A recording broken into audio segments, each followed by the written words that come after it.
Hi everyone, my name is Leanne and today I'm going to be doing the Christmas Carol tag, which was originally created by Lauren Wade, and I will leave her video linked down below in the description so you can check it out. Lauren is honestly one of my favourite booktubers. I feel like she's such an honest reader and I feel like her thoughts are always like really well articulated and developed, and I just really recommend, if you haven't already, do check out her channel, although I'm sure you already know her videos well. This is a tag that is inspired by Charles Dickens' A Christmas Carol, but you don't need to have read the book to understand the references these questions are making, because I feel like A Christmas Carol is one of those stories that is so seeped into how we celebrate Christmas now. I feel like it was really influential. It's one of those stories that I feel like people know, having never read the book. Anyways, into the questions. The Ghost of Christmas Past, a book that was a childhood favourite. Now, there are a lot of books that I assume will come up a lot for this question, but the book I want to talk about is The Dare Game by Jacqueline Wilson.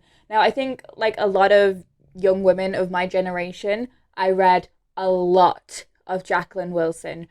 For any like American viewers, I guess if you don't know who Jacqueline Wilson is, she's kind of like Judy Blume. Her books were generally about working class young girls coming up against adversity, difficult times. I remember there was a joke on Twitter a while ago that was kids who read Jacqueline Wilson books as a kid have grown up to be socialists, and I mean, I don't think that's entirely wrong, but The Dare Game really stands out to me because I was just obsessed with Tracy Beaker. I thought she was so cool. If you don't know anything about Tracy Beaker, she was like this really feisty kid that was in a kid's home. Her like mother had left her, and the books were all about her trying to find a new family, but also developing her sense of self, her being like really mischievous and like really badly behaved, but also these moments of like profound insecurity and sadness because of the situation she was in. I think these books were incredible, and I really vividly remember being given this book to read in school by like a teaching assistant,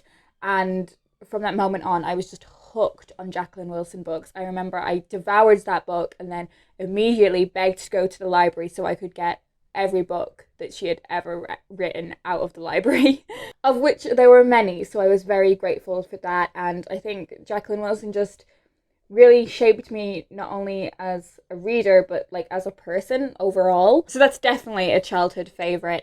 The next question is The Ghost of Christmas Present, a recent book that you think will become one of your all-time favourites.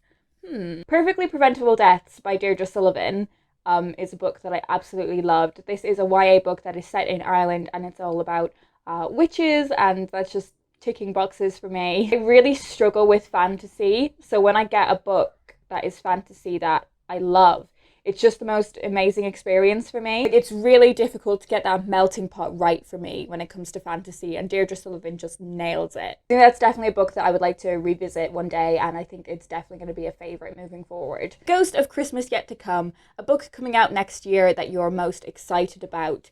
Anne Enright has a new book coming out in 2020, and I am so excited to read it.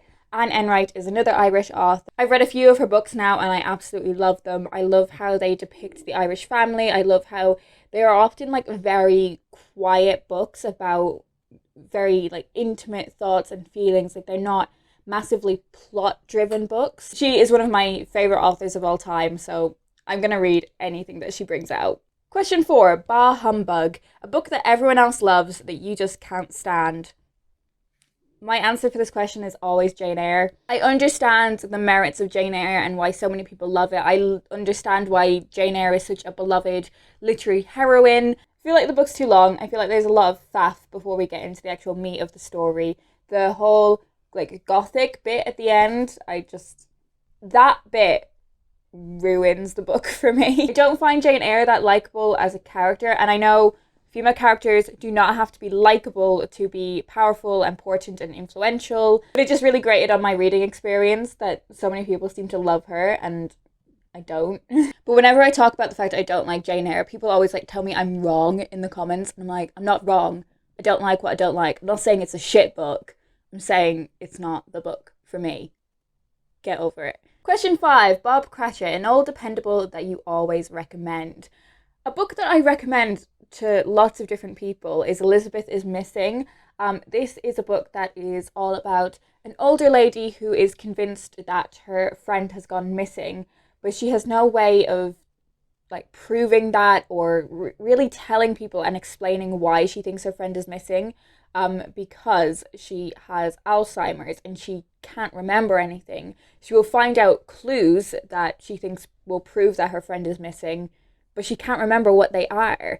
How do you solve a mystery when you don't know what the clues are? This story also flicks between that story in the present and a story in the past where our main character's sister went missing, and we are following those two timelines simultaneously.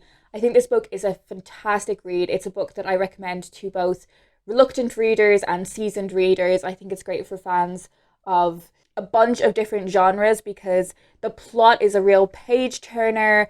I think it's quite uplifting at moments, even though there are real sad parts in it. I think the writing is beautiful. I just think it's a thoroughly amazing book, and if you are someone who hasn't read it yet, I would highly recommend you get to it. Question 6, Tiny Tim, an underhyped book that you think deserves more love.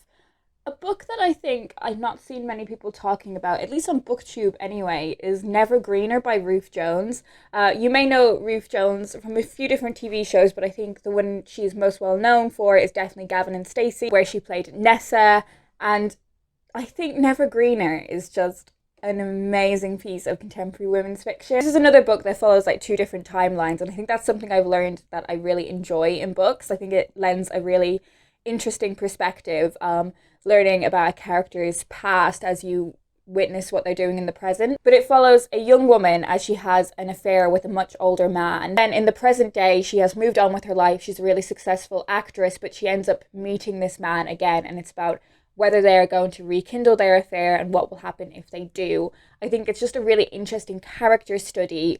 I think what's really amazing about this book is actually like the side characters are way more interesting than like the protagonists. I would happily have entire novels about all of the side characters, and I think this book just really proves who the real writing talent behind Gavin and Stacey was. I just haven't heard a lot of people on BookTube talking about it, and I think it's a really fantastic novel. She has another book coming out in 2020, which is another one that I'm really excited for. Question 7, today, why it's Christmas Day. What's a book that always gets you in the mood for Christmas, apart from A Christmas Carol? So it's not necessarily like one book that gets me in the mood, but there's like a genre of books that really get me in the mood for Christmas. And it's like contemporary women's fiction romance, which is a like genre that I used to have a lot of prejudice towards. But now I do think it's becoming one of my favorite genres of fiction. And last year I read One Day in December when I was flying home for Christmas. And this year I'm going to be reading The Man Who Didn't Call when I'm flying home. And I think that genre just, it really puts me in like this cozy, festive mood. And finally, The Muppet Christmas Carol, your favorite film adaptation of a book. To be honest, it is A Muppet's Christmas Carol. But another answer I would have for this book is Bridget Jones' Diary. I read the book for the first time when I was maybe like 20, 21, and like how I feel about this genre as a whole, I was like, why have I slept on this for so long? This is great. I recognize there are a lot of problems with Bridget Jones, especially like the weight thing, where she is writing down like her weight and being really critical of it. I honestly don't know how many times I've watched the film adaptation. I love it. I think it really captures the spirit of the book, and it really brings out the magic of how you just love this character so much and you sympathize for her and you root for her. Also, it's really cool now working at the place where it was originally published and the place where Renee Zellweger did her like work experience when she was learning about the publishing industry. So I hardly ever just watch the first Bridget Jones film. I will always watch the trilogy. So they are all of my answers to the Christmas Carol tag. As I said, I will leave Lauren's original video linked down below in the description if you want to check it out, which you totally should. I will also leave all of the books that I've mentioned linked down below as well if you want to find out more about them. Leave me a comment down below and let me know if you've read any of the books that I've mentioned and what you think of them. And let me know what is the book that really puts you in a Christmas mood. I would love to get recommendations from you guys and hear what puts you in that really lovely Christmas headspace. Anyways, I hope you guys are having a wonderful holiday season, whatever you may be celebrating, even if it's just, you know, lying down for a bit. And I will talk to you guys in my next video.